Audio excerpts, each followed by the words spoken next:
Support Roland Martin Unfiltered, be sure to join our Bring the Funk fan club. Every dollar that you give to us supports our daily digital show. There's only one daily digital show out here that keeps it black and keep it real as Roland Martin Unfiltered. Support the Roland Martin Unfiltered daily digital show by going to RolandMartinUnfiltered.com. You can make this possible. All right, folks, a few weeks ago, Kanye West attended New Birth Missionary Baptist Church in Atlanta, pastored by Reverend Jamal Bryant. He took his Sunday service there. It was a packed place. Reverend Jamal Bryant said more than 100 folks actually committed their life to Christ. Just so many millennials who were there. And a lot of people who criticized Reverend Bryant for having Kanye West there leading his service in the pulpit. But Reverend Bryant said, look, his job is to reach people who would not ordinarily be reached by normal means. Well, last weekend, Kanye West held his Sunday service on a Saturday in Salt Lake City, Utah. During that Sunday service, he actually made some comments where he talked about why he was voting for Donald Trump, talked about Republicans were the ones who freed the slaves, and he talked about, again, that support. Well, that unleashed lots of criticism. And last night, Reverend Bryant took the Periscope to share his thoughts on this and also made an announcement regarding a big donation Kanye West gave to his Atlanta church. To say that you unashamedly support Donald Trump when he called the mother continent of Africa a collection of S-hole nations, smacking the entire diaspora in the year of the anniversary of the year of the return. This same Donald Trump, who in fact brought in all of the presidents of United Negro College Fund, HBCUs, and promised them that he would give funding, hadn't given a dime. And still, he says he supports them. I don't align with the statements of Kanye West. I don't endorse it, nor do I subscribe to it. And I am not a runaway slave. To that end, Mr. West made a significant donation to New Birth Cathedral. But I do not want to be guilty of double speech. So I met with my team today, and the donation that he made to our church, I am now redirecting. And I'm going to be giving that donation he gave to Morris Brown College. I'm giving it to Morris Brown College because Kanye West's mother was a professor there, Dr. Donda West. Morris Brown College is one of the oldest black colleges in the state of Georgia. But with the money, Kanye, that you gave to me, I'm going to redirect that and open up a scholarship in your mother's name in the English department so that an entire new generation will be able to read, comprehend, write essays, directions, letters, and hopefully policies that will reverse what Donald Trump is endeavoring to do.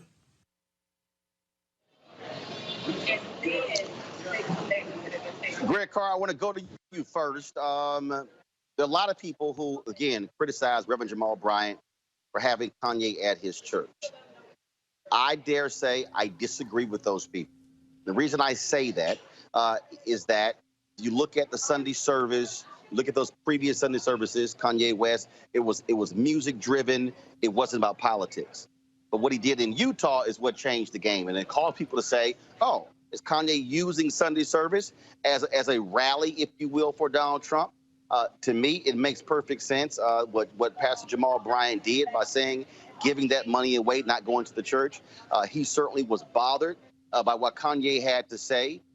And frankly, to me, made the right move. Your thoughts? I agree. I mean, I think, you know, Dr. Donda West, who not only taught at Morris Brown College, taught at Chicago State University, spent a great deal of her life, that's right, and career at HBCUs and with black students. I think it's a wonderful and fitting tribute, particularly, and we know Morris Brown needs the money.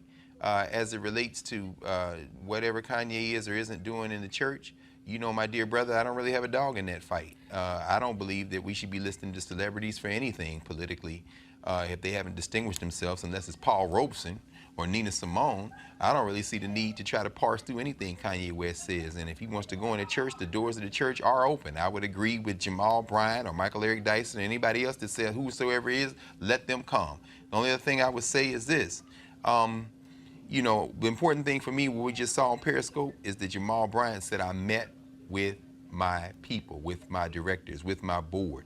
No individual should be making decisions for institutions. And we gotta get away from this celebrity culture where we listen to one person as if they speak for everybody. And I'm sure that board said what ended up being the decision that Jamal Bryant did not take on his own. So altogether, I think it's about the best you can do. Avis, the reality is when you look at the Sunday service, when you look at what Kanye West is doing, again, some people said, is he being for real? Is he being serious? He apparently is putting out a gospel album. But I think what really jumps out here is the fact that here he had an event that was supposed to be a religious service, and all of a sudden he turns it into a rally for Donald Trump. Yes, Donald Trump did win Utah. Yes, he might be talking about Jesus in Utah. We know that there are Mormons, but it is an issue of accountability, I believe, when it comes to the black church. When you recognize what somebody's doing, and I think in this case, this was a smart move. Your thoughts on this whole issue? Well, I'm certainly glad that the donation is being made to an HBCU, and specifically in memory of Kanye's mother. I personally believe that he still is struggling after losing her. Now, as to his antics in Utah, you know, I just find it interesting that if he feels so strongly about it, why did he wait until Utah to go into this pro-Trump screed? He was just in Atlanta. He didn't have the nerve to say that in front of a church full of black folk. I'm just wondering why he waited until he was at Utah to say this. And so, you know, I'm one of those people that's a little bit more skeptical about his transformation. You know, I really believe this is a marketing scheme for his next album. And I think that he will morph to best be able to relate to whatever crowd he's in front of at the moment. And so that's why when he was at the black church, he said nothing about Donald Trump. He's going to sit there and try to get everybody all hyped with his music, which is good, but I'm going to tell you, I can find music that beautiful in any church, in any black community around this nation, so I'm not particularly impressed by it. But when he was in Utah, he did what one would expect him to do in front of thousands or how many hundreds of white folks that was there. He capitulated to what he thought their desires were. And at the end of the day, I think he's looking to maximize his bottom line once his album comes out. I mean, sure, there is the reality. There is a reality that that celebrities are able to reach a different audience than traditional church leaders. I remember watching that video. First of all, that was a time when New Birth Missionary Baptist Church had 20,000 plus members, where every seat in that facility, which seats 10,000, would be filled. I remember being there in 2000, where a long call for a men's meeting it was a Sunday. 2 days later, 4,000 black men were at that church. Obviously, when he got hit with sexual assault charges of being involved with men in that church, it just plummeted, and then their membership went down to under 1,000. And so that church was jam-packed when Kanye was there. In that video by Bryant, he said that some 500 millennials were in line at 6 a.m. or 6:30 a.m., and the church didn't start till 9:30. But what you see here is that's one side. Now the flip side is what then happens when you have a Kanye who all of a sudden somewhere else begins to turn it into a Trump rally, and that is what changes this whole deal. And so clearly, Bryant realized they needed to address this issue.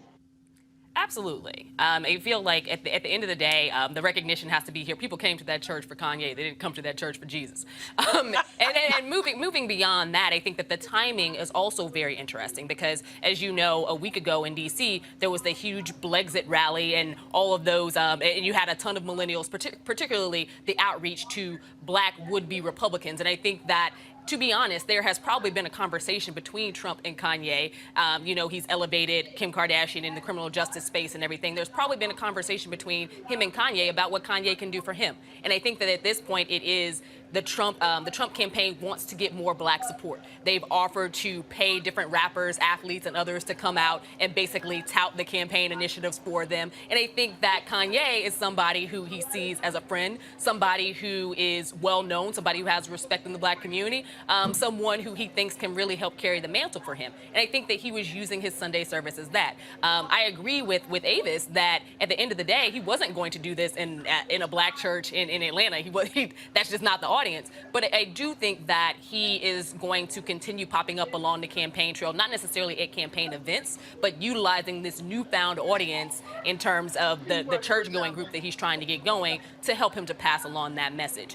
And to be frank, this isn't the first time we've seen a rapper or a hip-hop star or a black artist go from being that black artist to going into the churches. We saw it with Mace. We've seen it with several people from the 90s as well. We saw it with MC Hammer. At the end of the day, it usually happens when your record sales are tanking. In his case, we're seeing it in a sort of a different sense. But I do think that there is something to be said about him linking this alongside his church-going audience or his newfound church-going audience. All right, folks, back to our Roland Mark Unfiltered video in just one moment.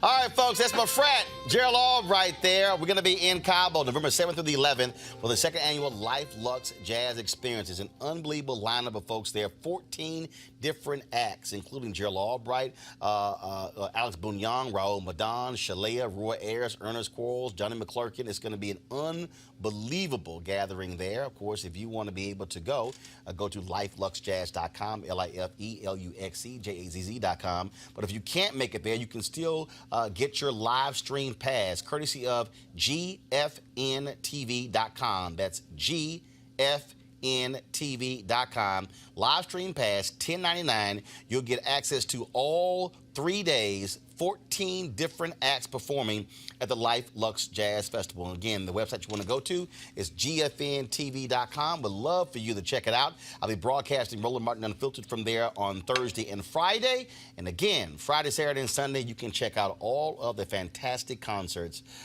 there at the second annual Life Luxe Jazz Experience, LIFELUXEJAZZ.com. And of course, to get the live stream pass, gfntv.com. Now back to your Roland Martin Unfiltered video.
Yeah, that's actually a video that came from Ava DuVernay's Instagram stories. I would have shot some video, but let me tell you something. Tyler told everybody on Saturday, you can only take pictures on the red carpet.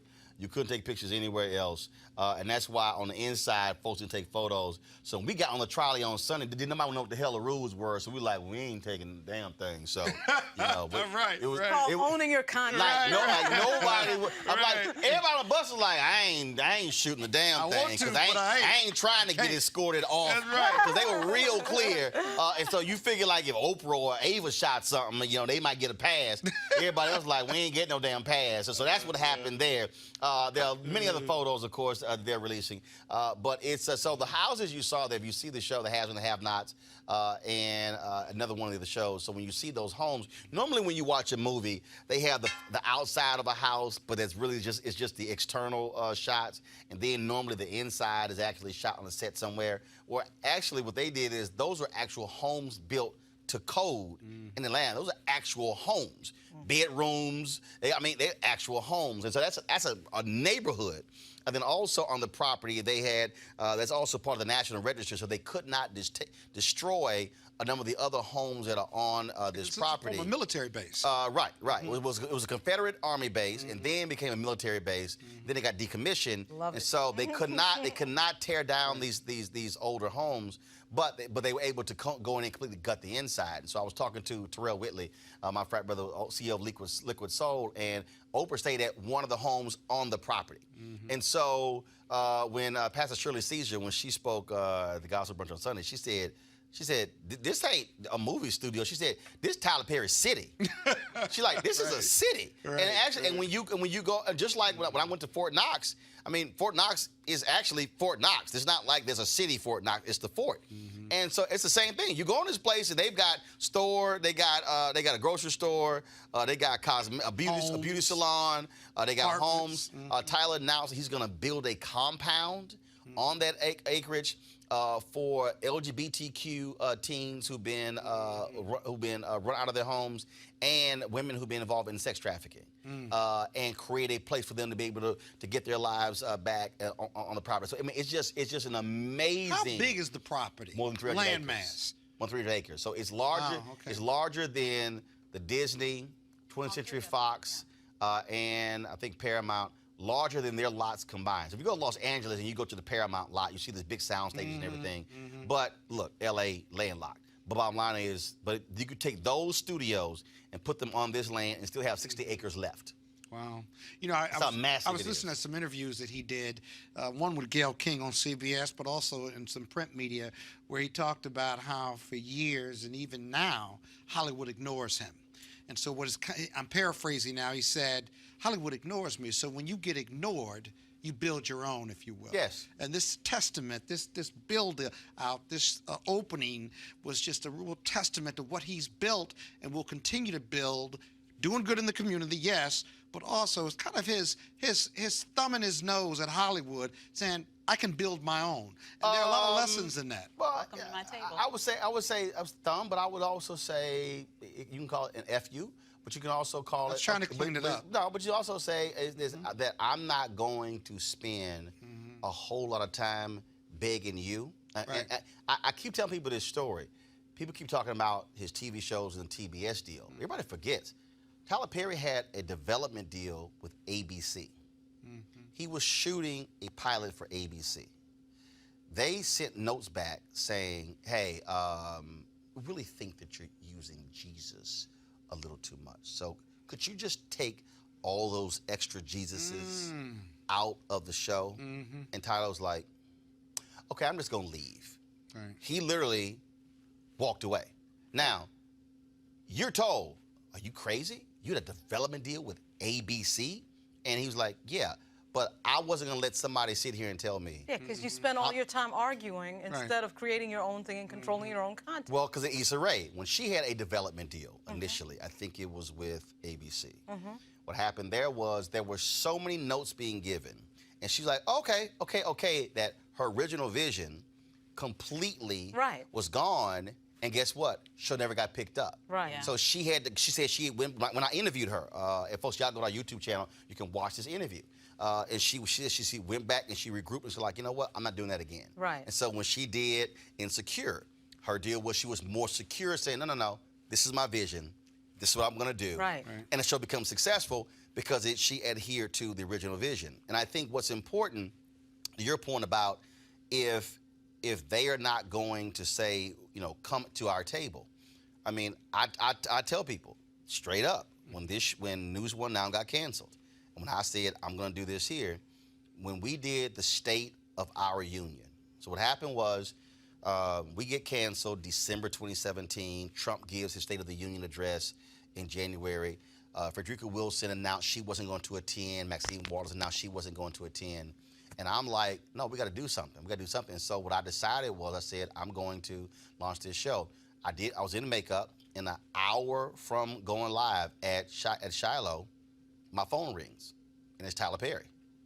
And Tyler Perry calls, and he said, man, I'm watching you on YouTube, bruh. You are the absolute truth.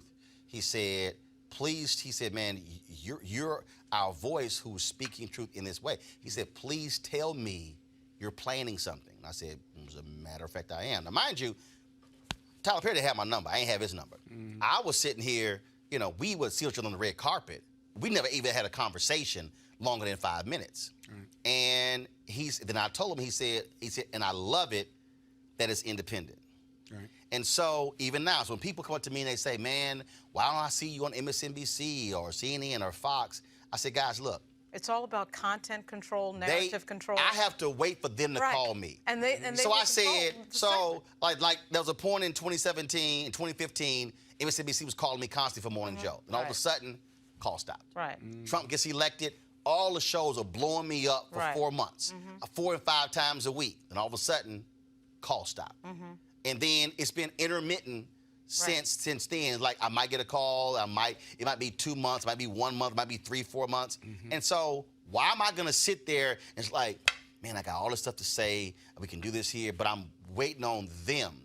I'm waiting on them to give. Look, I got the TV One show because I was sitting in John Klein's office at CNN, and they had promised me a show. And then after I filled in for Campbell Brown in 2009, they said, we're not going to launch a show. And they claimed it was about advertising. Well, I know that was BS because Southwest Airlines, the guy who was over, Tom Callagher, over their budget, hey, I already said, we're going to be your primary sponsor. I brought the advertiser to the table.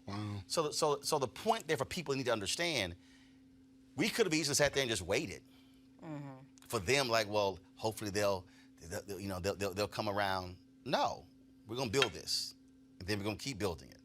We're going to keep building it, and that's what you have to do.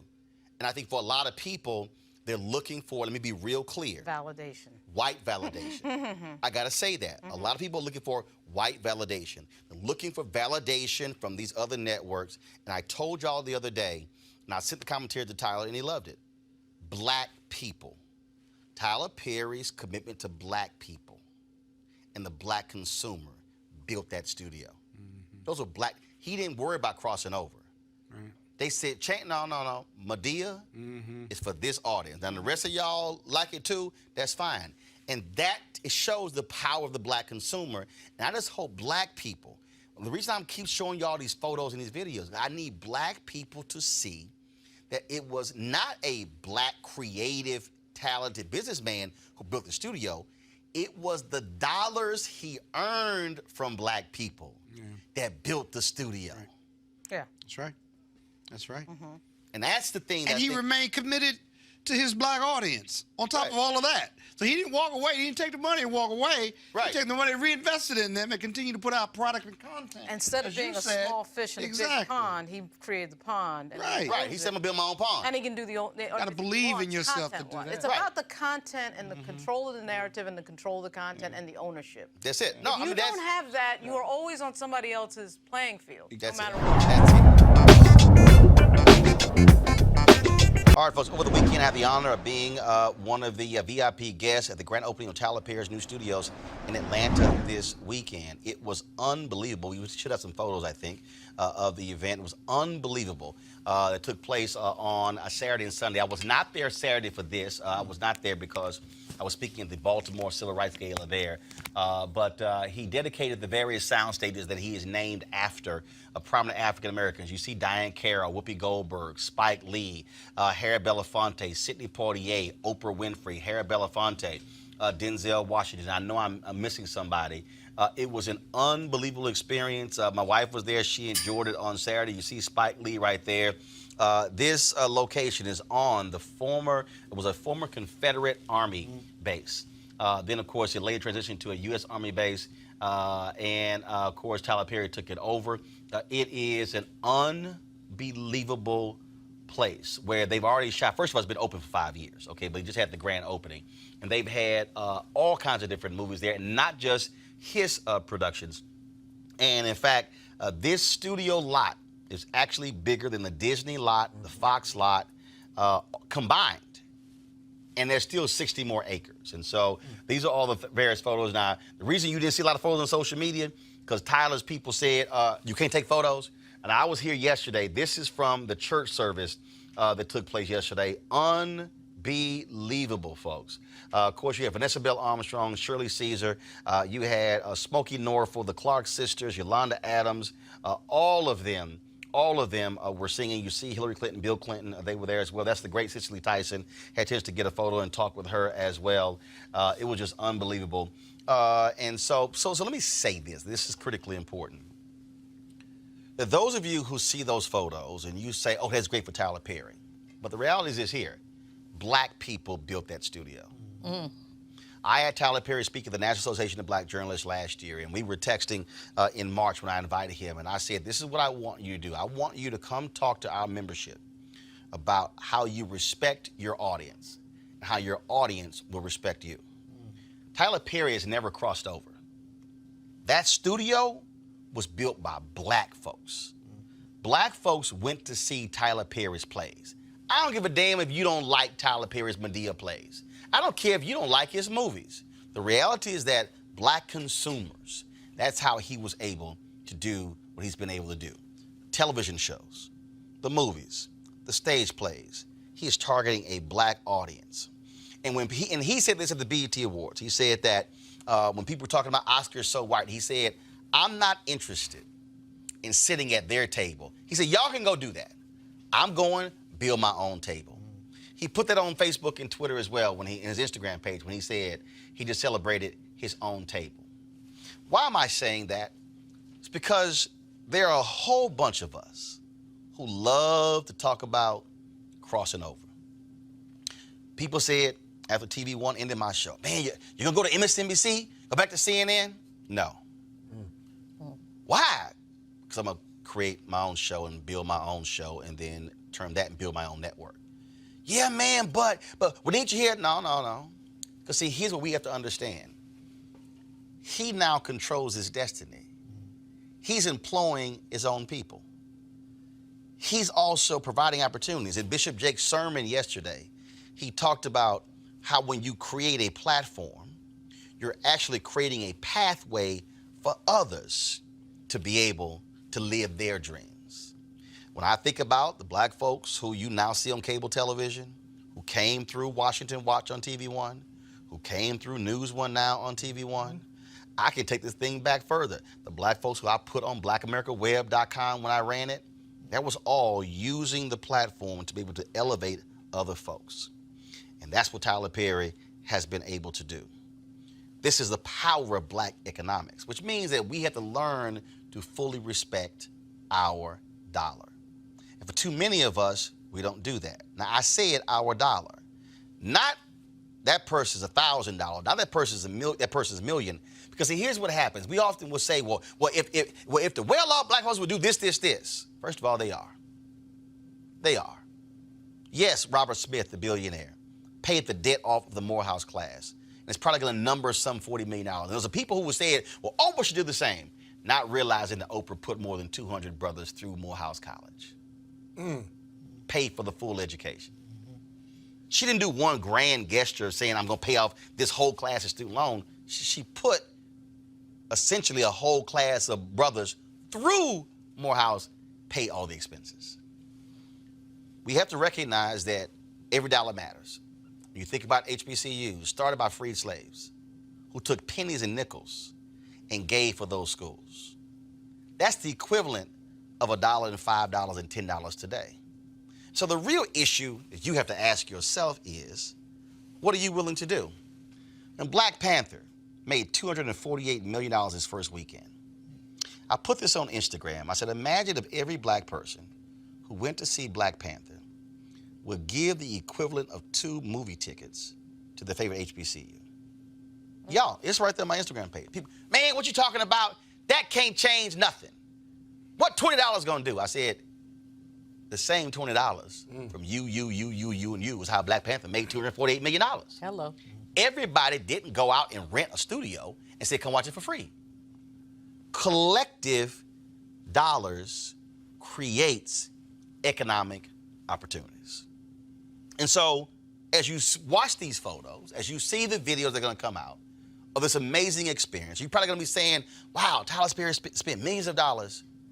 Do understand, that's a $250 million studio that he built, not from a white investor.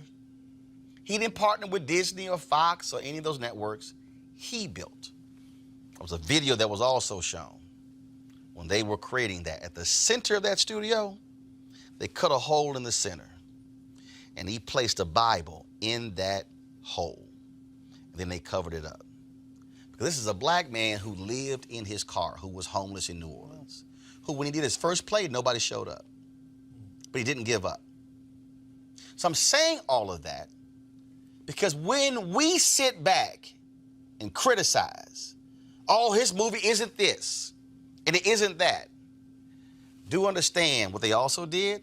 He created his own Hollywood Walk of Fame for the black people who he gave a shot. That he gave a shot. He said it. Taraji Henson now gets her full fee because he was the first one who did it.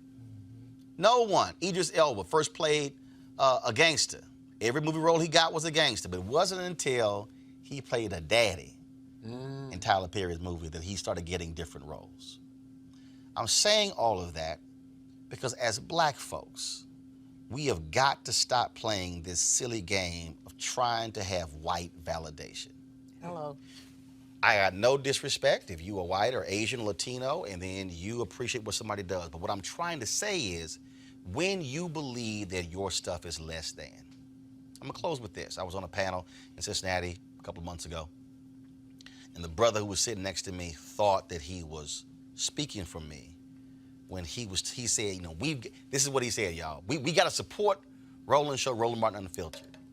He then said, the quality may not be as good as CNN's. I said, stop. I said, stop. It is. And the audience laughed like Derek is laughing right now. He literally did that, y'all. He literally said that. And I had to stop him. Because, see, what he was doing was mentally and psychologically saying that what I'm doing is actually less than. I had to stop him. I'm like, no, it's not. It's not less than. Quality is quality. Content is what matters. And so every single one of us should be celebrating Tyler Perry Studios.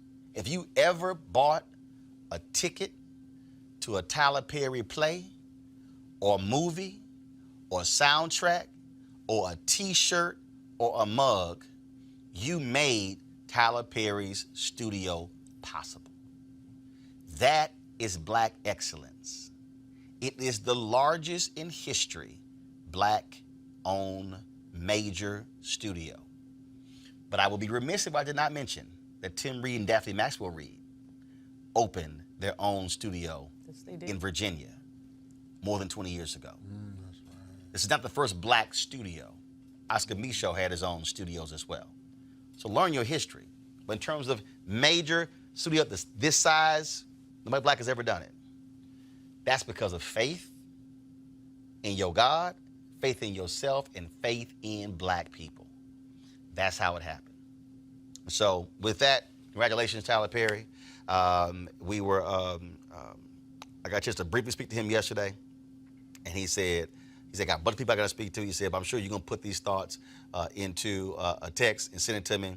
I said, no. I said, I'm going to send it to you, but I chose to do this here because, folks, walking on those grounds, knowing full well that that used to be the grounds of a Confederate base that a Black man now owns, yeah, that's called Black power.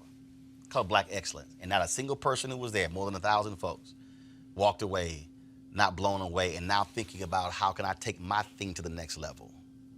But it requires you to, again, faith in your God, faith in yourself, and faith in your people. So for all the people out there who keep asking me, why am I doing this show? What are you doing next? Is to create something that's for our people, that's by our people. But we don't have to ask permission. I don't have to ask anybody, can I go cover a story? I ask myself. Tyler doesn't have to go ask anybody what kind of show to make because he can actually make it himself. So that should empower each one of you. All right, folks, back to our Roland Martin Unfiltered video in just one moment.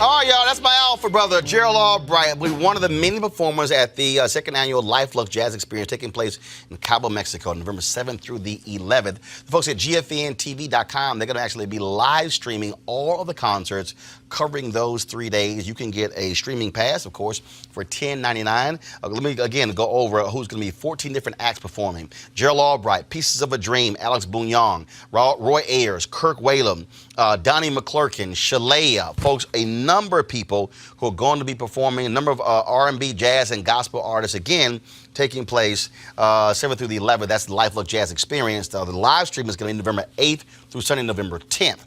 If you want to actually sign up, go to GFNTV.com, GFNTV.com to sign up for the live stream. If you actually want to go with us to Cabo, go to LifeLuxeJazz.com, LifeLuxeJazz.com, LifeLuxeJazz.com. Package is still available.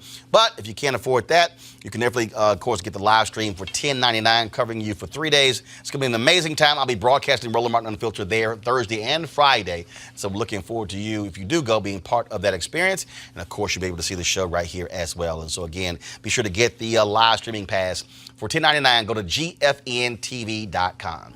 Now back to your Roland Martin Unfiltered video.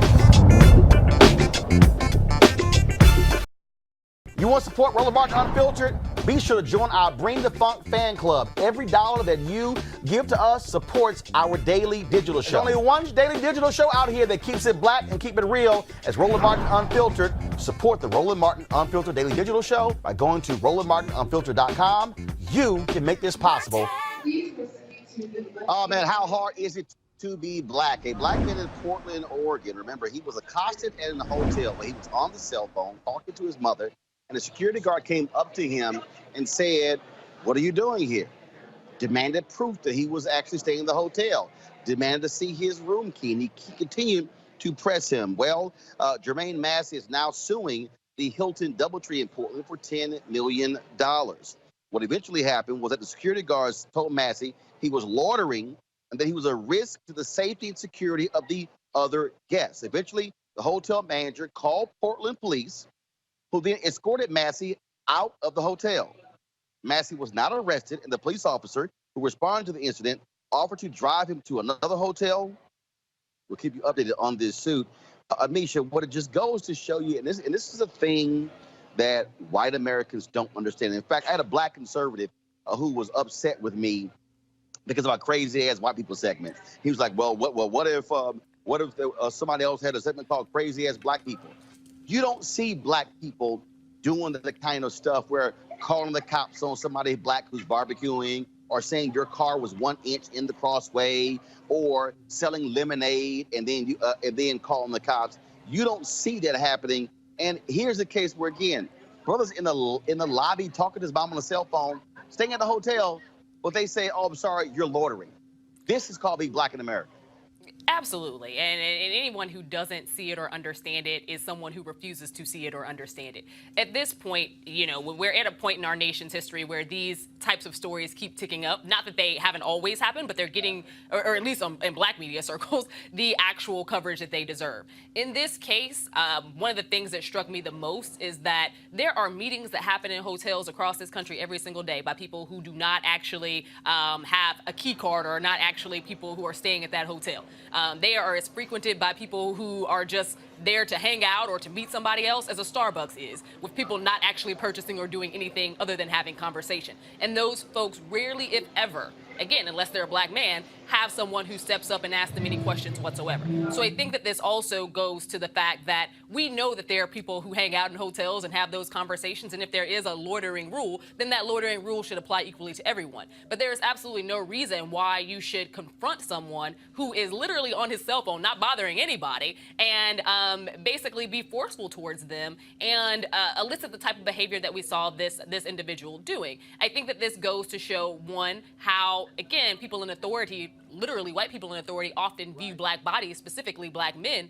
But in addition to that, there's absolutely nothing. If I'm at a hotel and you demand that I show you some proof of my stay at that hotel, the odds of it happening are very low. But I don't think that even in that type of situation, as a woman, and I think that this is one of the dissections that we have to make as well. As a woman, I'm not going to get treated the same way that that black man did in that instance. And I think that we need to, you know, continue to elevate these stories, but also have an understanding and push these hotel corporations and these other industries that exist to not only identify by those anti-bias trainings, but also to have a strong understanding of the things that they do every day, these micro biases that exist, where it tells you inwardly that this person is some type of a threat, or that they may be disruptive, or that they may cause issues for other people who are in that area. This man was on the cell phone talking to his mom. He wasn't doing anything inappropriate at all. There was nothing about him that was menacing. There was nothing about him that would showcase any level of fear to anyone in that area, other than the fact that a white individual assumed because he was a black man that that was cause for fear and cause for action. Let me go to Greg on this one. Greg, again, you're in a hotel. You're staying there. And to demand that, you know, you show your proof, and then to accuse him of loitering, I mean, how hard is it to simply say, when you finish your phone call, then I'll speak to you? That's all you got to do. Well, I think, that would be the second thing you would have to do. The first thing you would have to do is see another human being. And that's simply not going to be the case in a racialized society. This is about policing black bodies, plain and simple. As someone who, you know, like you, was born and raised in the American South, you know, I can think of what my father used to say sometimes, like, son, sometimes you got to go through life as if you got one bullet in your gun. The question is tonight the night you're going to use it? There have been many times when I've been approached and asked for identification, and I just produced it. Why? Because it was easier to get this person out of my face than it would be to say, no, I don't have to show you anything. But of course you don't have to show anybody anything if you're living in a society where your life may not be at risk. But this is a question where you make a judgment call. And in that moment, you never know the circumstances. And this is a message for white people, the many white viewers and those who might tune into this. Y'all gonna get the right one day. And a man gonna be talking to his mother on the phone, and she's gonna tell him about something that's very personal and may make him very emotional, and you're gonna walk up to them and say, excuse me, can I see your ID? And you're gonna catch something you didn't intend to catch. So here's a message to white people. Either you start treating us like human beings, or you might find out that you're going to get a surprise. It's lucky that this hotel may just get off with a few $1 million, because that could have ended very differently depending on how any of us, woman or man, is approached at a moment when somebody tries to decide that they're going to impose their humanity on us as if we're something less than human. Avis, again, I think, look, we have seen more and more of this, and I'm telling you, white folks have been emboldened in this country since Donald Trump is president to literally challenge the mere presence of black people. We had the story in Maryland, of course, where these sisters were by the pool, and this guy pretty much just chased them off of the property. And then, of course, the lemonade, the barbecue. We talk about, I mean, story after story, and people don't understand when black people get sick and tired of this, and black people go off. We're like, why are y'all upset? Because mere blackness is what is being questioned. Absolutely, absolutely, and it's so, you know, as Dr. Carr was saying, our humanity is being ignored. It's being undermined. It is, and it's being done by individuals who are using authority, quote unquote, perceived, or what they believe is their real authority, right, perceived authority, as a tool of oppression against us. So it's either their personal authority in the form of a security guard in this particular instance, or trying to insert the authority of the police by picking up your cell phone and calling the police for a ridiculous reason. And so we've always in this country had this situation where white people use authority as tools of oppression against African Americans. I think this is very interesting because it sort of parlays into a meeting that I was in a couple of weeks ago at Facebook's headquarters around, you know, the reality that black people, for example, are more likely to be put in Facebook jail than white people.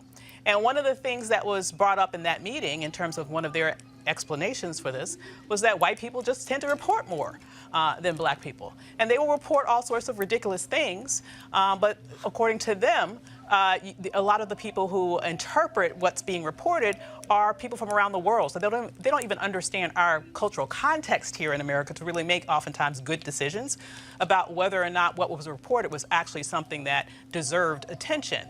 I say all that to say that it's just another example of how white people are more prone to use authority in order to oppress black people, either in real life or even in the virtual space in terms of what we see in social media. Folks, one of the ways for Americans to actually build wealth in this country is through home ownership. And the black home ownership rate stands today, folks, at 40.6%. That is the lowest number in more than 50 years. In comparison, the home ownership rate for non-Hispanic whites reported by the U.S. Census Bureau is 73.1%. That represents more than a 30 percentage point difference and reflects the economic mountain African Americans have to climb to gain parity in achieving the American dream.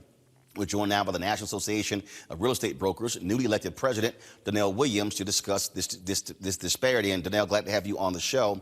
First and foremost, let's just be real. The housing crisis that took place since 2007 caused black folks to lose 53% of all black wealth. And when you look at what took place, forcing African Americans into subprime loans, the foreclosures, of course, and folks having to go from owning to renting, that is the biggest contributor in terms of why we are where we are today. And the reality is, and look, I don't care what anybody says out there, I was critical when it actually happened. The Obama administration did not do enough to deal with this issue of the home ownership crisis. I was covering it every step of the way. In fact, I've covered housing my entire career, going back to when I was in Austin, at the Austin American Statesman, in Fort Worth, as a City Hall reporter, at the Fort Worth Star-Telegram, and other places as well. And now you have the Trump administration, and same thing, having no real substantive plan to deal with the housing crisis in this country, especially as it relates to African Americans. I agree with you, Roland. I remember back in 2012 when I first met you, and we had this discussion then. But you're absolutely correct. I declared a cease and desist on the declining rates of black home ownership. Right now, we're at 40.6%, which is unheard of. It is hurting our generational wealth. It's hurting our economic growth. We're in trouble. And that's why I declared a war on the declining rates of black home ownership. We need to pull out all stops. We need to create allies. We need to create partnerships. We need to address this issue immediately. There is no time to wait on the sidelines. Everybody's got to be in this fight for black home ownership. And so what can be done? What should be done? What should Fannie Mae and Freddie Mae, what should they be doing?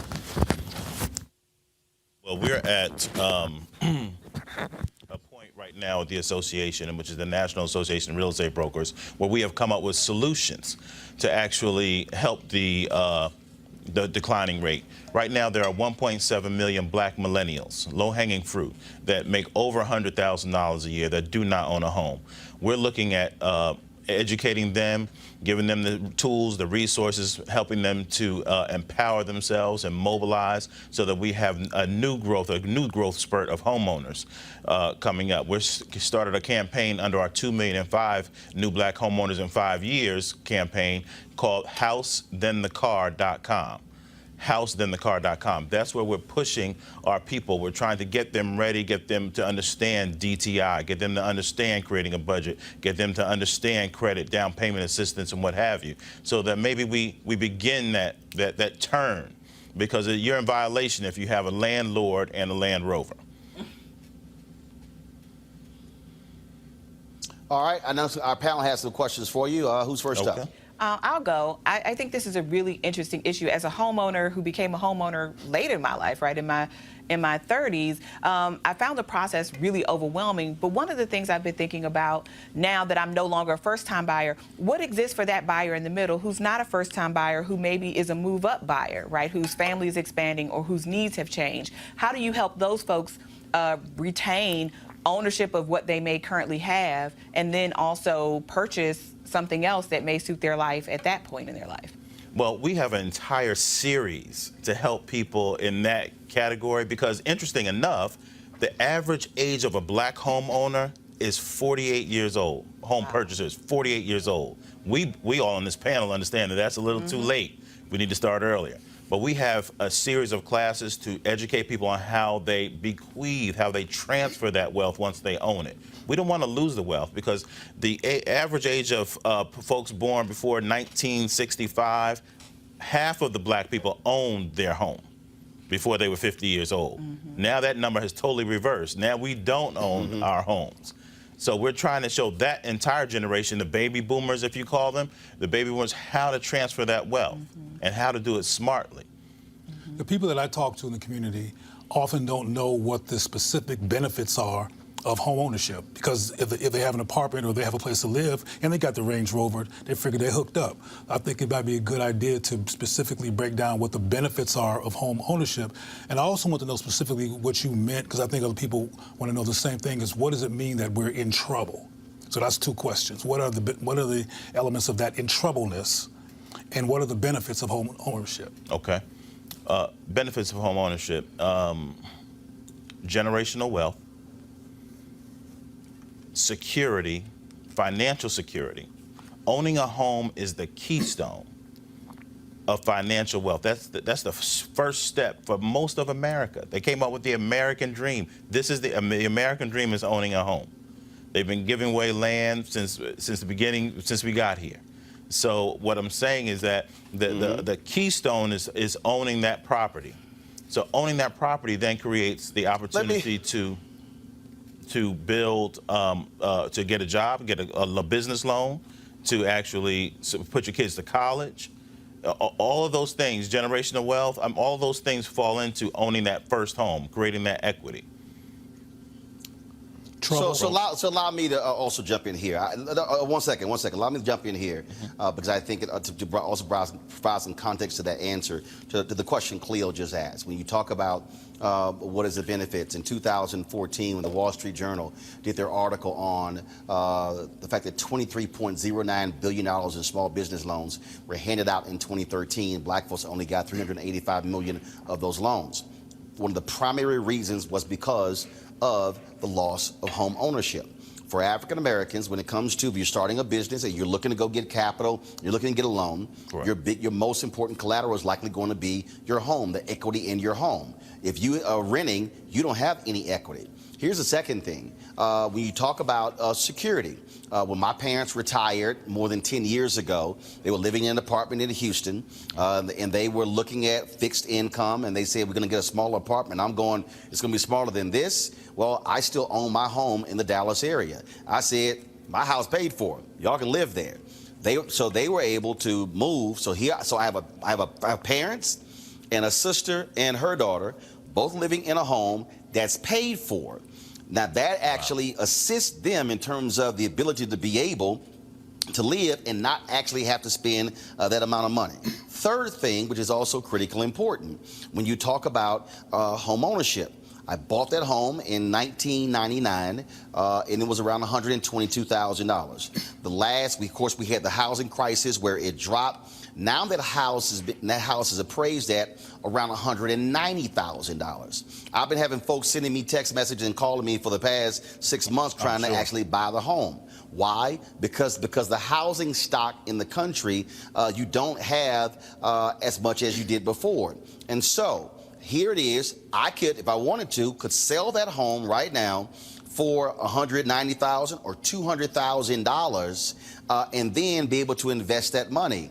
And so, if you're renting, you can't do that. You're just shelling out money to somebody else. And so I think, and so for the people who are out there, that's what you're talking about. And in fact, the other problem is when you talk about renting, because of the housing, the lack of housing in this country, one of the things that happened, Danelle, you know this, what happened was when those banks, when the so-called toxic assets, that actually, those were those home loans. And what they did was they got the federal government to give them that bill at $12 billion bailout. They took that money and didn't focus on toxic loans. Right. They basically built up their bottom lines. Right. Then they went, wait a minute, we're in good shape. We're not going to get rid of those homes. So what do? They then turned around, sold those homes, blocks of 25 and 30,000 homes to hedge funds in Arizona, out California, in Texas. And now, if you, Dr. Carter made her point, if you wanted to buy a home, you looking to go buy a home, you can't compete against the hedge fund, so they're forcing people to be renters, and people are actually spending more money right now in many places renting an apartment or renting a home than what the mortgage would actually cost them. And that, Danelle, is the problem that we're seeing in terms of why this is a huge issue. And so shelling out money renting doesn't get you anything when you're 25 and 30 and 35 and 40. And so guess what? When you get to be 50 like I am, you're not going to have any asset whatsoever. And then if I choose to retire, let's say in 20 years from now, go back to that same home, all I got to do is pay my property taxes. That's it, not a mortgage. Correct. The funny thing about it is they want to push us towards renting, but the rental price is going up just as much as the home ownership, the mortgage amount that you would pay. So we're in betwixt and between, but we have to get into the mindset. At the Congressional Black Caucus, we did put on a national conversation on black home ownership.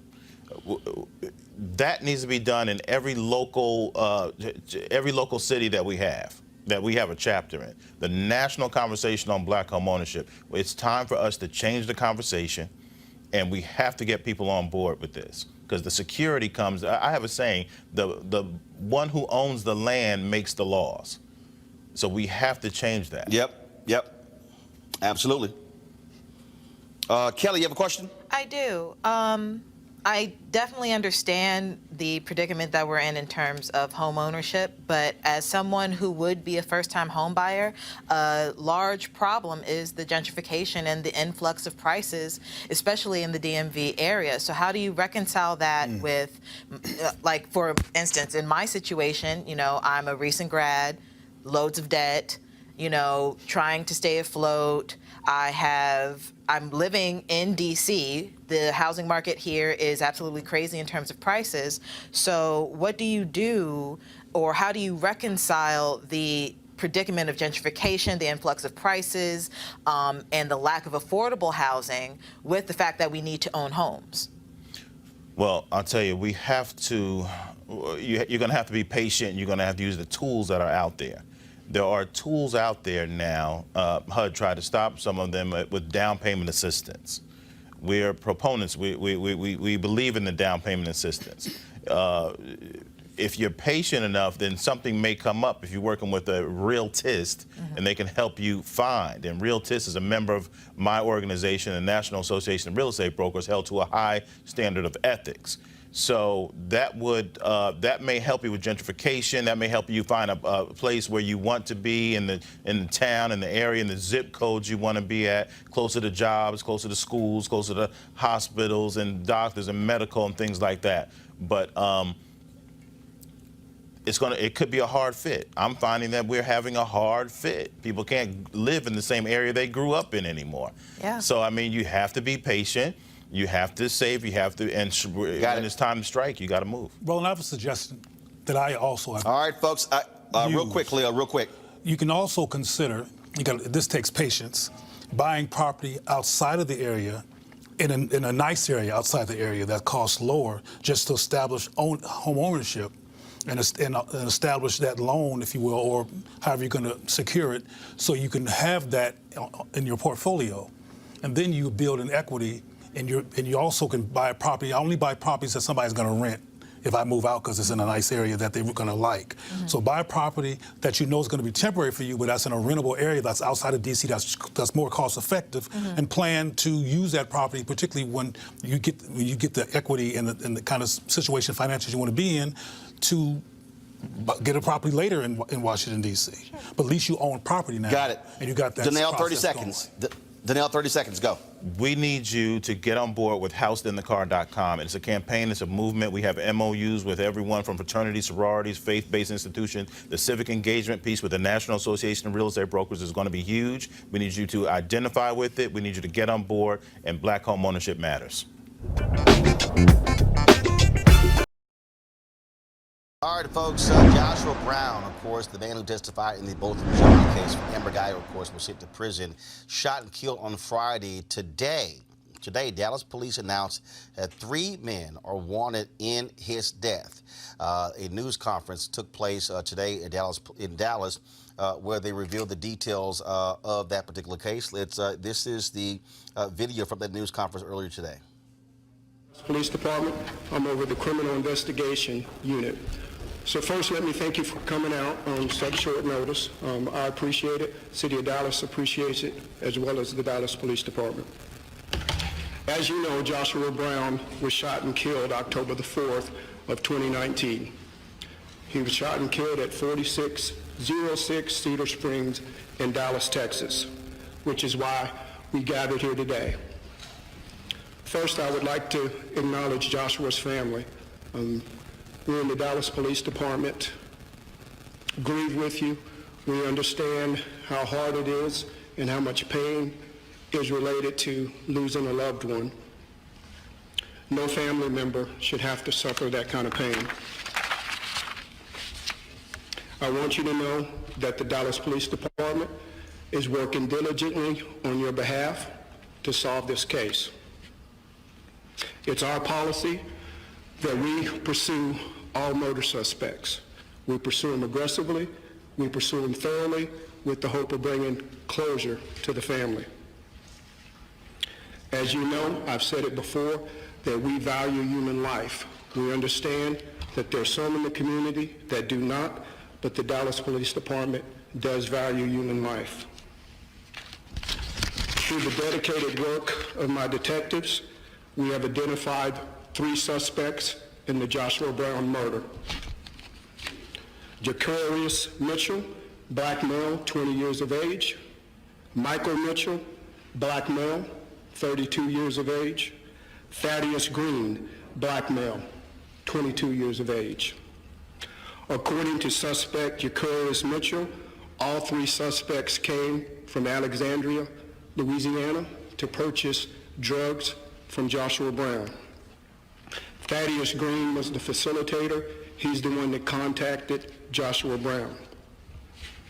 As they drove to the offense location, Thaddeus Green gets out of the vehicle, has a conversation with Joshua Brown, which escalates into physical altercations, at which time Jacarius Mitchell gets out of the vehicle and he states that Joshua Brown orders him back into the vehicle and shoots him in the chest.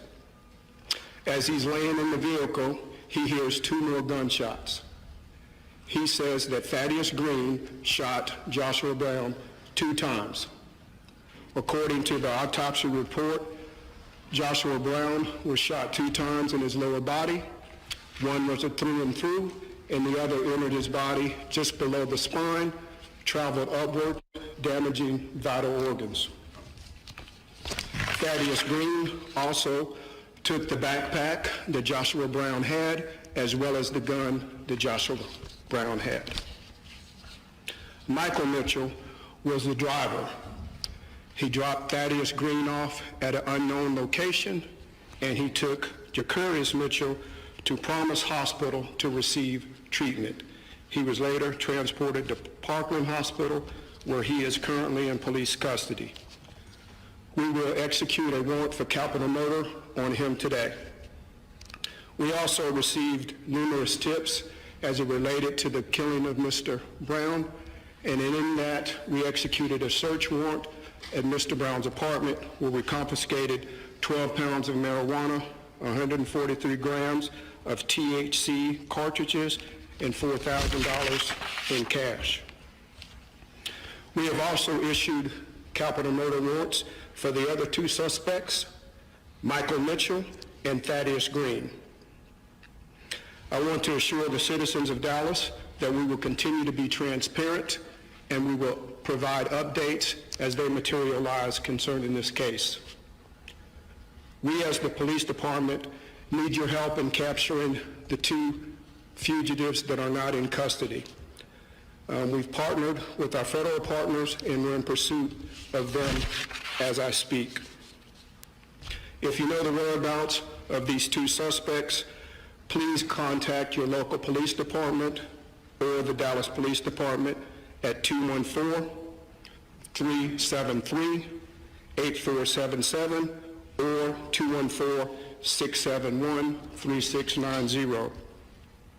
These suspects are to be considered dangerous because they're armed. Again, I want to thank you for coming out under such short notice. I thank you for trusting us to provide you with true and accurate information. I thank you, our community members, for partnering with us and believing in us as we pursue these fugitives. I'd be remiss if I didn't thank my detectives. I've said it. Come on. Slight issue there. Let's go right our panel right here. Dr. Jason Nichols, Department of African American Studies, University of Maryland. Also, Kelly Bethea, Communications Strategist, and Malik Abdul, Republican Strategist. The mayor over the weekend, Jason, tweeted out to folks not to engage in wild speculation. Folks were on social media saying this was a plot. He was targeted. They went after him. And even now, even though they've come out and made this announcement, here people say, oh no, they planted these drugs. They said that to come out and say they found marijuana in this guy's apartment. But also that was a shooting that took place in November involving Joshua Brown. It took place outside of a strip club as well. And he said that he feared they were going to come back and harm him. What do you make of, again, people immediately saying, oh no, the cops, they're the ones who actually were behind the murder of Joshua Brown? You know, I think it shows the lack of trust that many of our community have for law enforcement, and that's a reputation that law enforcement has earned. And I think Amber Geiger did law enforcement no favors with her actions to make people think that they can't trust law enforcement, that they can't believe in law enforcement. As far as what occurred, right now it looks like this was the case. I mean, he was selling marijuana, but marijuana, again, will be legal within a couple of years. We have people who are marijuana barons all over the country. This says nothing about his character. He had guns, he carried guns. As you guys, as Southerners know, many people in the South have guns. That doesn't make it, say anything negative about his character. The thing that did stand out to me about that press conference was the fact that they felt the need, even with the picture behind them, to say that these were black males. You know, we saw that clearly on the screen, that the suspects were black males, but for some reason they had to, you know, emphasize the fact that the suspects were black males. I didn't really understand what the need for that was, other than really to take a shot at people who were, you know, maybe had some different ideas about what happened to Joshua Brown. Kelly. I don't believe this story. I'll just say it flat out. Why? Just by way of how the trial went, I don't recall the defense once cross-examining Joshua Brown regarding his character and potential criminal activity, potential possession or anything. Because in cross-examination, your job is to discredit that witness as much as you can. And during that time... But if you did not know any of this, they weren't investigating him. You can't say the potential. I mean, if he had been convicted of drug dealing, sure, that's the difference. I understand that, but what I'm saying is you're telling me that an entire defense team who's defending a cop didn't have the resources at their disposal to find out everything they could about their star witness in a high-profile murder trial? Like, no, I'm saying, but if you did not know, what I'm saying is, I don't think there was anything to not know. This doesn't make any sense to me. Driving a total of 10 hours for a weed re-up, that doesn't make any sense to me. Having 3 people... I mean, it's happened. It happened, it's not... Louisiana has Baton Rouge, New Orleans, Shreveport. You're telling me you can't find any type of marijuana within state lines? You had to cross to Texas to find good weed for Louisiana customers? That doesn't make any sense to me. Well, I think to the first question that you asked, Jason, I think this was another case of confirmation bias. People wanted to believe it, and I would go further. Yes, police is a part of it, but I also think it's race. It's easy to believe that a black man who testified in a case against a white cop, that the thing that happened to him happened because he was black or that he testified or whatever, you know. So that part didn't surprise me. Of course, I was pushing back on the notion of, well, and to me, it actually didn't make sense that he would be killed after he gave testimony, that too, not before he gave testimony. If the conspiracy was true, that there was something that was, in the police department or whatever. To the point about, and I'm no marijuana aficionado, but 12 pounds is a lot of weed. It's a lot of weed. So I can definitely see people driving hours and hours and hours away outside of their state to get 12 pounds. Well, I don't know that they were buying 12 pounds. Right. Well, what they said... And that's risky. If you already know that Louisiana people actually drive across state lines to get weight. And so... And coke? Heroin, man. First, you had a guy who played for the San Diego Chargers, of course, who got busted for funding where they were transmitting cough syrup from California to Texas. So the idea that people don't drive for drugs is just not true. I'm not saying they don't drive for drugs. But he was a supplier. I mean, if he had 12 pounds of marijuana, he was a supplier. He wasn't the person who was actually on the corner and that's another point selling the marijuana. I'm making. Like, if he's a supplier and the defense didn't know that at trial, but why would they? Make any but sense. I'm How not do sure. You not cross that? But I don't know if there was no indication that he was involved in the criminal activity. Then what basis would they have? If you're able to get 12 pounds let me just say one thing about the drugs. Number one, there's an old saying that I've heard from people who are involved in that business, and that is you don't poop where you eat. Right. So in many cases, people try to go, in distance, and who knows if they weren't intending to rob him. Because Alexandria, they thought Louisiana, he was alone to Dallas. with 12 pounds of weed. Yeah. Here's what we know. What we know is, based upon people getting information, tips coming in, one of the guys who was involved in this, allegedly, was one of the people who got shot. Yeah. He was kind of a little pissed off by that. In the chest, I think He's that's the what one he said. who's in the hospital who told the cops what the hell happened. Yeah. And so the other two have not, they're still trying to arrest them right now. We'll certainly hear more about this, and we'll have those details. And so, again, two individuals Dallas police are looking for. They have charged them with murder, and they're waiting to arrest them and look for them as we speak. And so we'll give you those details as they come up. Let's talk about the 2016 campaign. Donald Trump has continued to say that the Russians had nothing to do with his win. It was all him. He also swears, of course, that he got more votes than Hillary Clinton, which we know that he's a lying ass. Now, Russian operatives associated with the St. Petersburg-based internet research agency used social media to conduct an information warfare campaign designed to spread disinformation in the United States. The Senate Intelligence Committee found that no single group of Americans was targeted more than African Americans. Race and related issues were the preferred target of the information warfare campaign designed to divide the country in 2016. Really? They laid that out? Well, my next guest, Shireen Mitchell, the social analyst and diversity strategist, her research last year showed that. And so, Shireen, glad to have you on Roland Martin Unfiltered. So, so essentially, the Senate goes, hey, Shireen, you're right. Exactly. So the challenge is that what happened was what we did was we took the House intelligence release of the 3,500 Russian ads. We dumped it into a database, and then we decided to look at who the targets were based on what the topics were. That was the House Intelligence Committee did it in May, and we did our report before the 2018 elections. And in that instance, we basically said that the ultimate target was to focus on Black identity, to suppress the vote, and to rile up those who had racial tensions against Black people.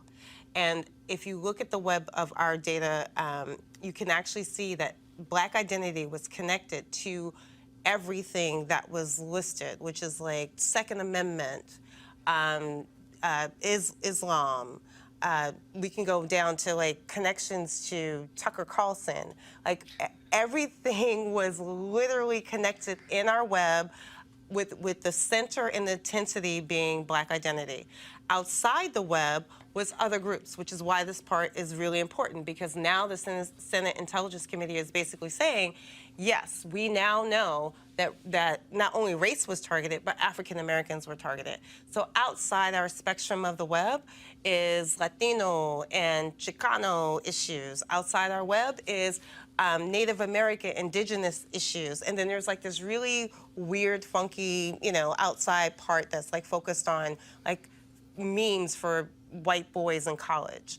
But the intensity of the data shows how fierce and how targeted they were on not only using Black identity to suppress the vote, but using Black identity to rile up other groups. And what you had is you had these Russian trolls who were encouraging Black folks not to vote. Yes.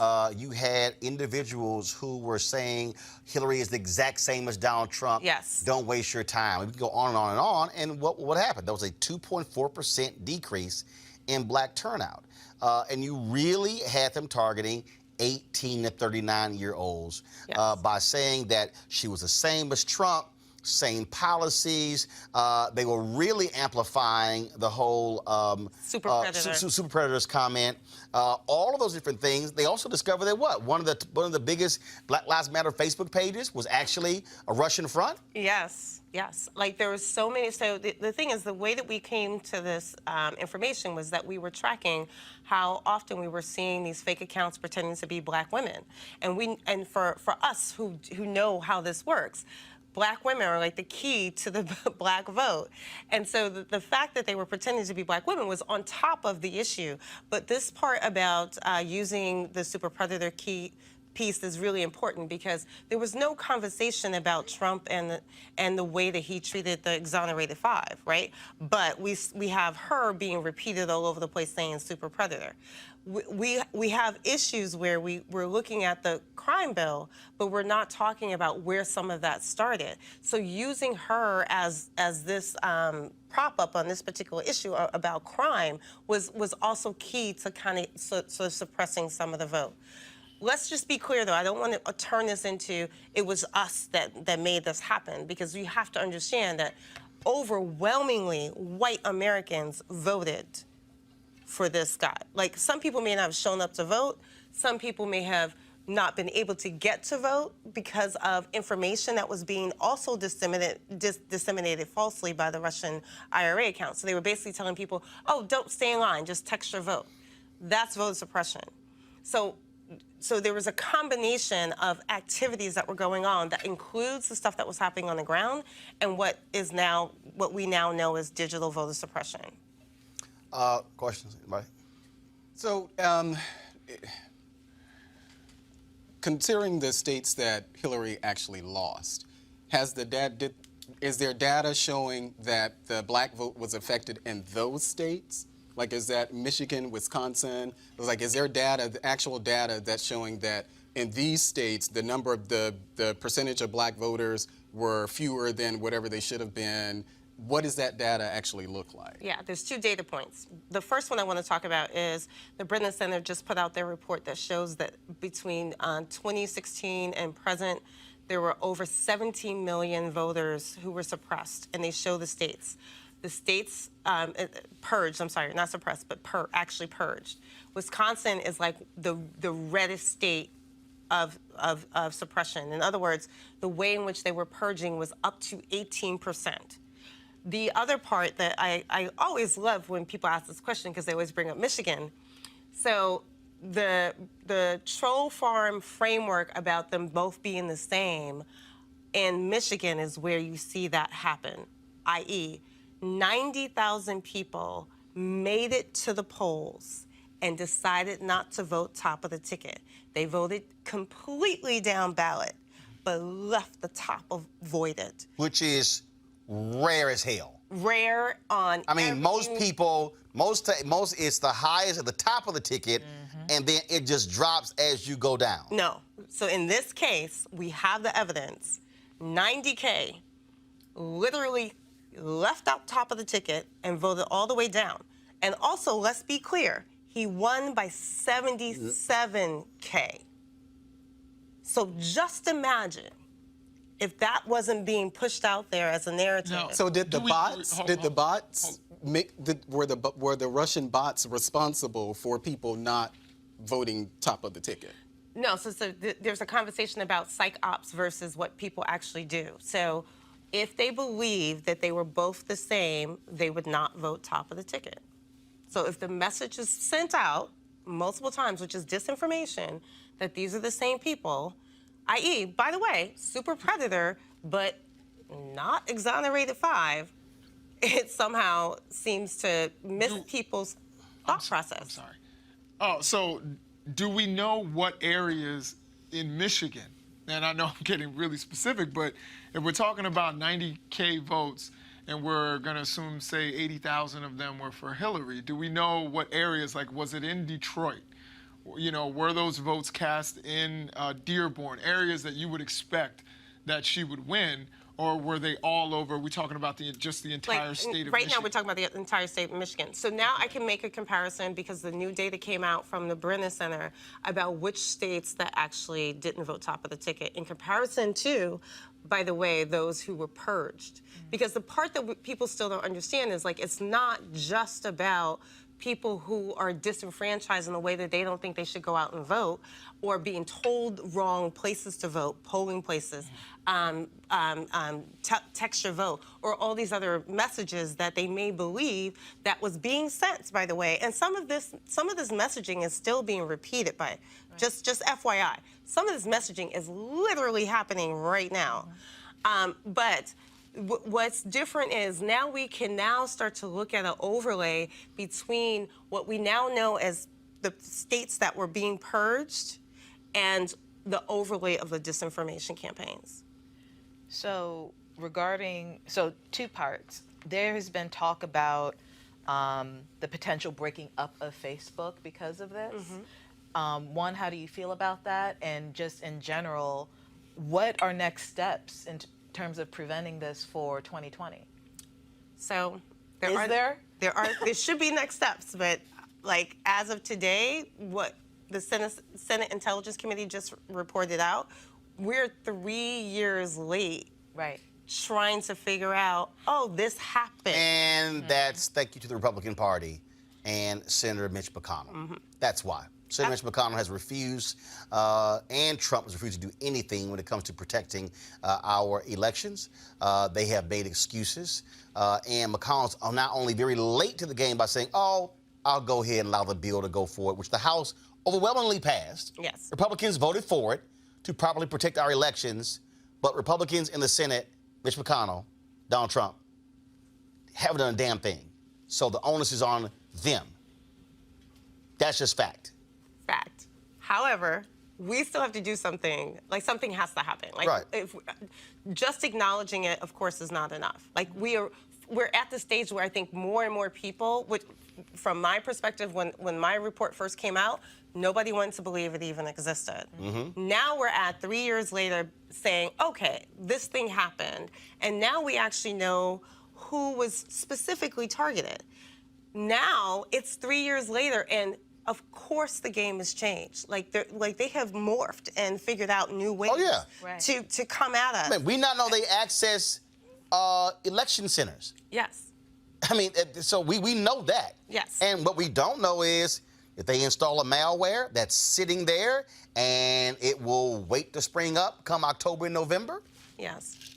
Yeah, so I just wanted to mention very quickly about just the whole disinformation part that you mentioned about super predators. Well, like for me, and these aren't people, these weren't Russian bots, but super predators was a real conversation that people were having in the black community. That's not the point. That's not the point. If you looked at... Don't dismiss it. No, I'm not dismissing it. But what I'm saying is, if you look, the point is when she talked about cyber ops, when you look at the documentary The Great Hack, and when you look at how information is being fed, and how you're being deluged with the information, and the whole point is, how can I impact someone psychologically that then changes their perception when it comes to voting?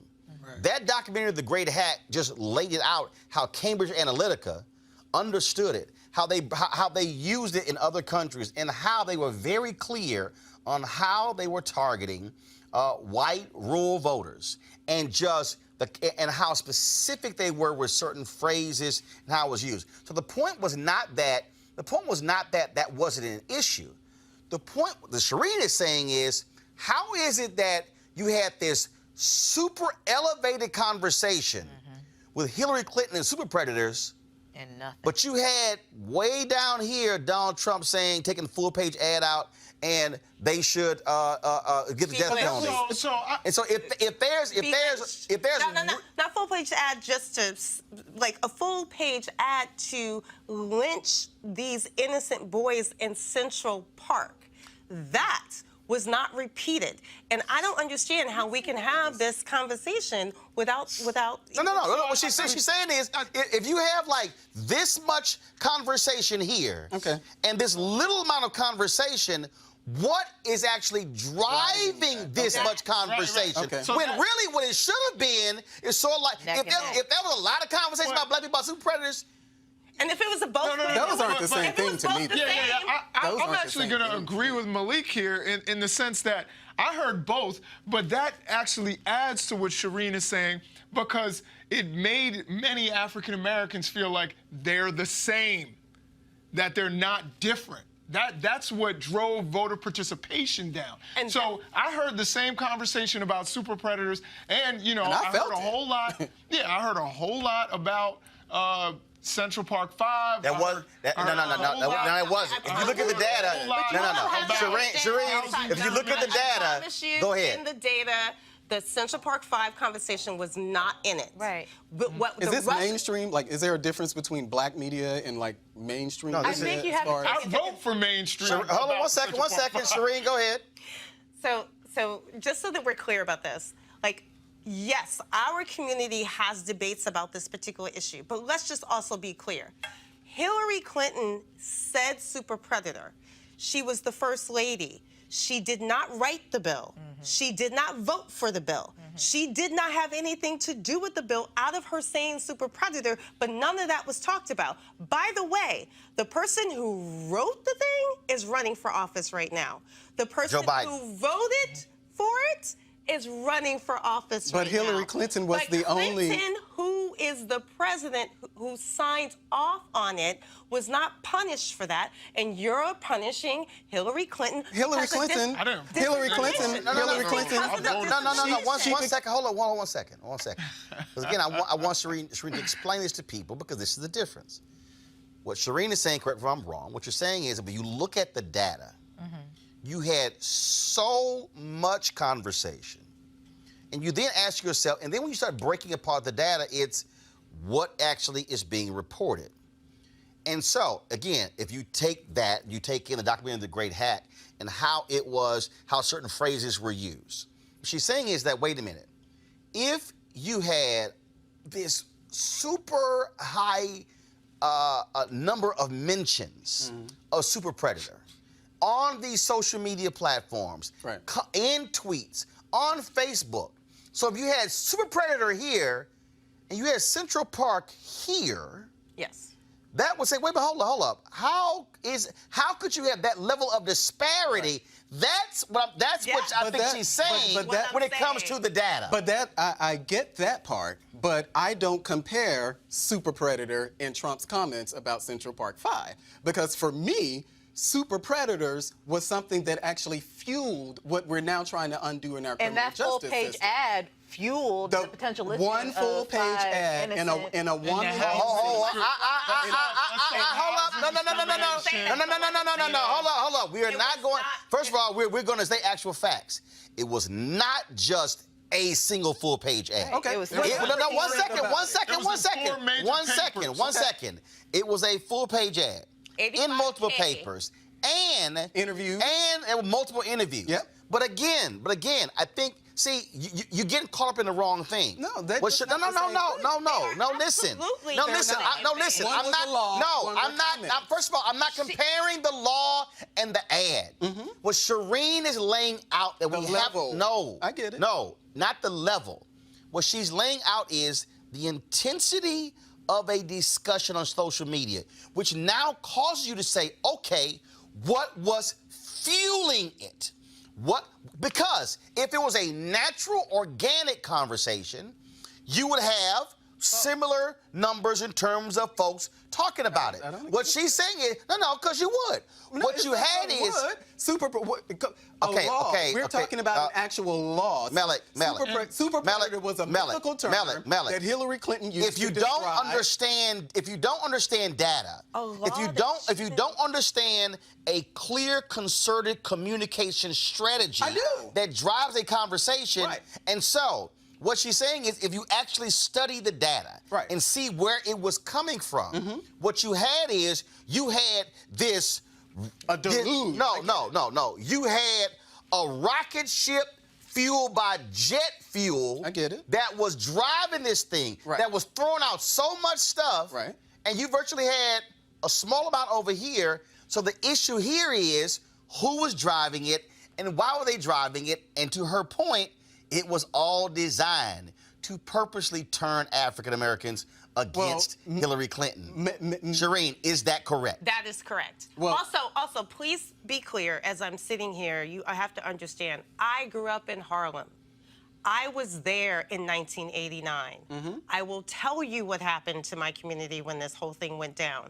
I will never forget it. I will also say that the fact that what I watched happen in comparison to that dude and Hillary Clinton is night and freaking day from my experience living through the rest of that. Well, from my experience living in the United States of America, who actually heard Hillary Clinton make those comments about black, she made the comments. It was a mythical term that she decided to use, and she was out there advocating. Whether she didn't sign, whether she signed, Malik, we're still trying to undo. No, Malik, you're hung up. So why are we in a conversation comparing the two? Here's why. That's not what that's why. You said because your argument is that they should be here and they shouldn't be here. Super Predator was much bigger than what Trump said. There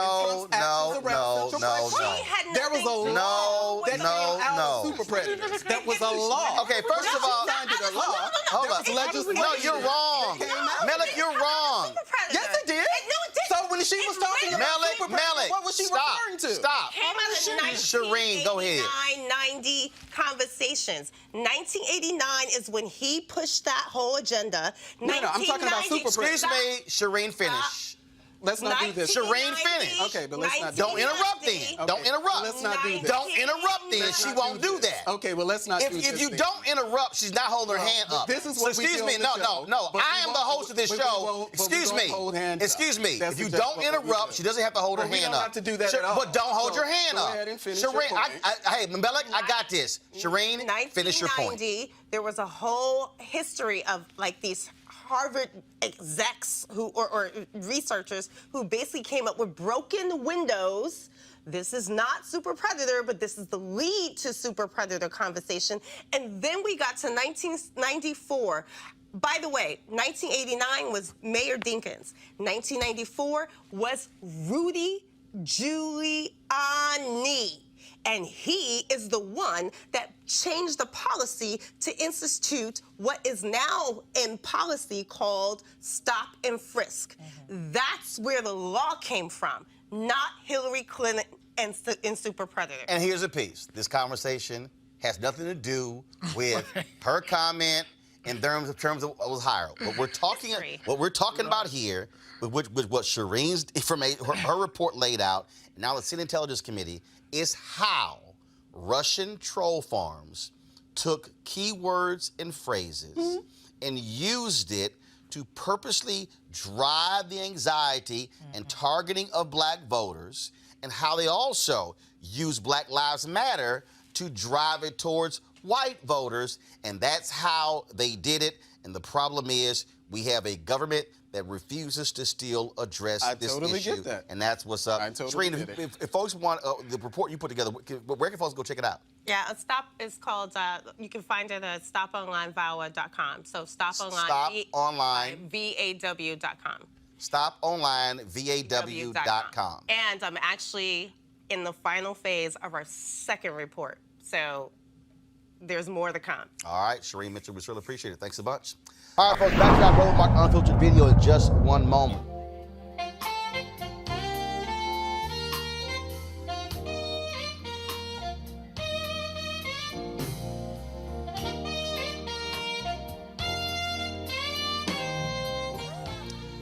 The second annual Life Luxe Jazz Experience taking place in Cabo, November 7th through the 11th. You're hearing, of course, that's Gerald Albright. It is an upscale destination with luxury accommodations, fine cuisine, top shelf libations, golf, spa, health, and wellness. So if you want to attend, you can go to lifeluxejazz.com to sign up. But those of you who don't want to go, you can still participate by going to gfntv.com. gfntv.com to watch the live stream. Get your live stream pass. It's 14 acts. Over 3 days, you'll be able to watch every single one of those concerts. I'll be broadcasting my show from there Thursday and Friday. But if you can't make it to Cabo, you can still participate by watching the live stream. So sign up at gfntv.com. It's $10.99, gfntv.com. 3 fantastic days of concerts, including, folks, Mark Curry, as I said, Joel Albright, Alex Bouillon, Raul Madon, Incognito, Pieces of a Dream, Kirk Whalum, Average White Band, Donna McClurkin, Shalea, Roy Ayers, Tom Brown, Ronnie Laws, and Ernest Quarles. It's going to be fantastic. Again, get your live streaming pass at gfntv.com. Now back to your Roland Martin Unfiltered video. You want to check out Roland Martin Unfiltered? YouTube.com/Roland S. Martin. And subscribe to our YouTube channel. There's only one daily digital show out here that keeps it black and keep it real. It's Roland Martin Unfiltered. See that name right there? Roland Martin Unfiltered. Like, share, and subscribe to our YouTube channel. That's YouTube.com/Roland S. Martin. And don't forget to turn on your notifications so when we go live, you'll know it. Hey everybody, this is Sherry Shepherd. You're watching Roland Martin Unfiltered, and while he's doing Unfiltered, I'm practicing the wobble. I am. Because Roland Martin's the one, he will do it backwards, he will do it on the side. He messes everybody up when he gets into the wobble because he doesn't know how to do it, so he does it backwards. And it messes me up every single time. So I'm working on it. I got it.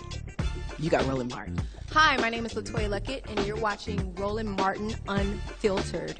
What's going on, everybody? It's your boy Mac Wiles, and you are watching Roland Martin Unfiltered. What's up, y'all? It's Ryan Destiny, and you're watching Roland Martin Unfiltered. What up, Lana Well, and you are watching Roland Martin Unfiltered.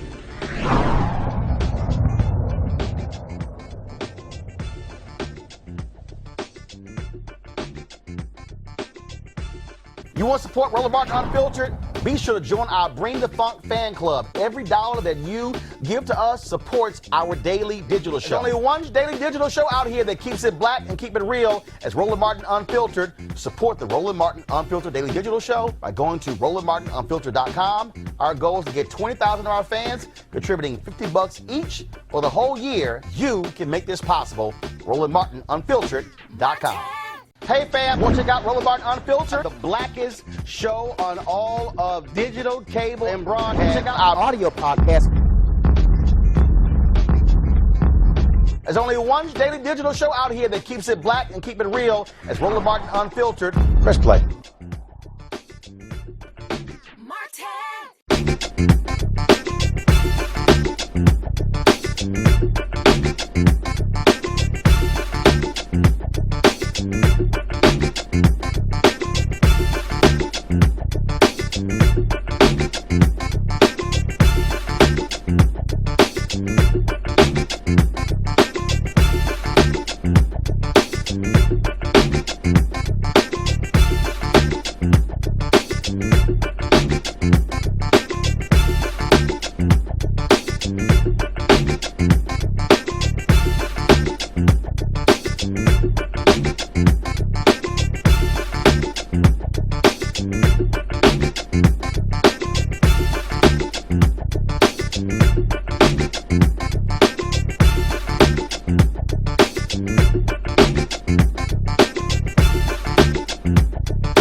You want to check out Roland Martin Unfiltered? YouTube.com/Roland S. Martin. And subscribe to our YouTube channel. There's only one daily digital show out here that keeps it black and keep it real. It's Roland Martin Unfiltered. See that name right there? Roland Martin Unfiltered. Like, share, and subscribe to our YouTube channel. That's YouTube.com/Roland S. Martin. And don't forget to turn on your notifications so when we go live, you'll know it. You want to support Roland Martin Unfiltered? Be sure to join our Bring the Funk fan club. Every dollar that you give to us supports our daily digital show. There's only one daily digital show out here that keeps it black and keep it real as Roland Martin Unfiltered. Support the Roland Martin Unfiltered daily digital show by going to RolandMartinUnfiltered.com. Our goal is to get 20,000 of our fans contributing $50 each for the whole year. You can make this possible. RolandMartinUnfiltered.com. Hey everybody, this is Sherry Shepherd. You're watching Roland Martin Unfiltered, and while he's doing Unfiltered, I'm practicing the wobble. So I am. Because Roland Martin's the one, he will do it backwards, he will do it on the side. He messes everybody up when he gets into the wobble because he doesn't know how to do it, so he does it backwards. And it messes me up every single time. So I'm working on it. I got it. You got Roland Martin. Hi, my name is LaToya Luckett, and you're watching Roland Martin Unfiltered. What's going on, everybody? It's your boy Mac Wiles, and you are watching Roland Martin Unfiltered. What's up, y'all? It's Ryan Destiny, and you're watching Roland Martin Unfiltered. What up, Lana Well, and you are watching Roland Martin Unfiltered.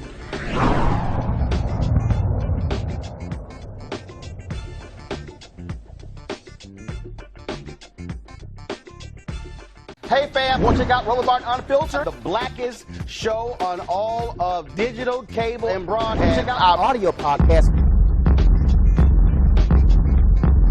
There's only one daily digital show out here that keeps it black and keep it real. It's Roland Martin Unfiltered. Press play.